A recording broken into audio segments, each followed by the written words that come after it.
Why are we sitting next to an empty suitcase? I don't know where to start. Let me help you then.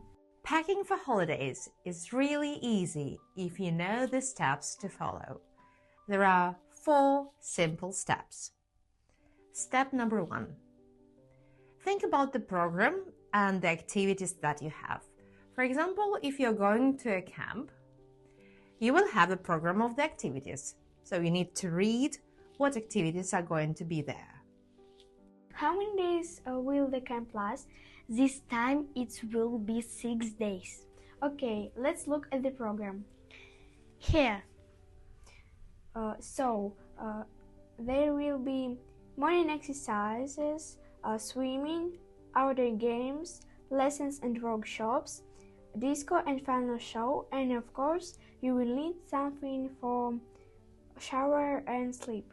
Let's think what we need for those activities. Oh, a lot I think. I've got an idea. Let's make a table with activities on the right and clothes on the left. Sounds better. Let's start with morning exercises. What you can wear during them? We'll be outside, sweatpants, sweatshirt, jacket, and trainers. What about swimming?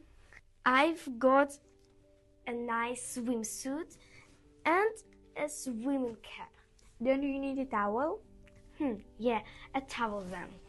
Then we have outdoor games. The same jacket and sweatshirt or hoodie, t-shirt and trousers. And boots on my feet. And boots on my feet. On my feet. And a beanie? Yeah, and a beanie. Lessons and workshops. The same outfit, just without boots and jacket.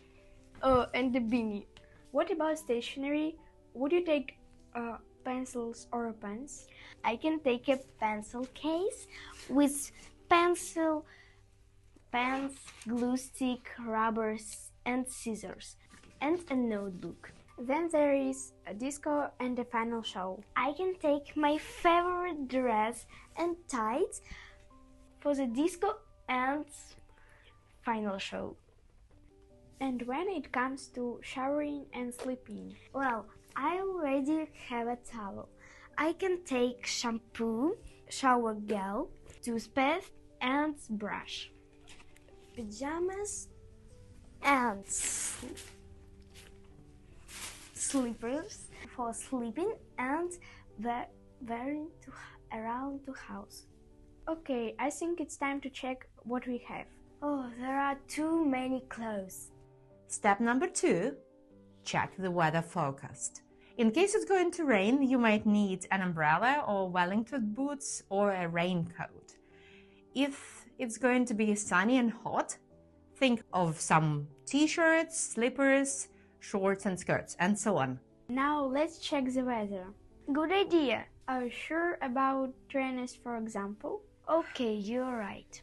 There are 2 summer weight. I need something warm and waterproof. The same for your boots. Maybe it's a good idea to take an umbrella and a raincoat. That's right, okay. Your clothes should be warm in general. Okay. Are you sure about the slippers? Maybe something like that? They're better for the shower. Sounds rational. Step number 3. Check the recommendation list for a place you're going to visit. In our camp, we have a list of things you should take with you. So look at it and make sure you take everything that there is on the list. Now let's check the camp guide. Let me see what we can find there. I have to take documents like a copy of SNILS and health insurance, as well as a deodorant and a bag for the dirty underwear. You can also bring something you can use in the free time, like a book or a board game. Isn't it too many things? You can use special guide for packing, and you can find it under the video. Step number 4. Remember, one clothing item can be used for different activities. So make sure you don't take too many t-shirts or too many trainers, too many trousers. Try to be practical. Do you really want to take a different pair of trousers for each day? I don't know, shouldn't I? Well, we need to be practical. So we go for 6 days. Then maybe 2 pairs of trousers, 1 pair of boots, 1 pair of trainers, 1 pair of slippers, 2 sweatshirt jumpers, 5 t-shirts, 5 items of underwear, 1 swimsuit, 1 dress, 1 beanie, 1 swimming cap, and maybe 2 towels. Great, sounds better. I guess now I'm finally ready. Don't relax that early. We need to do the same for me. Oh no!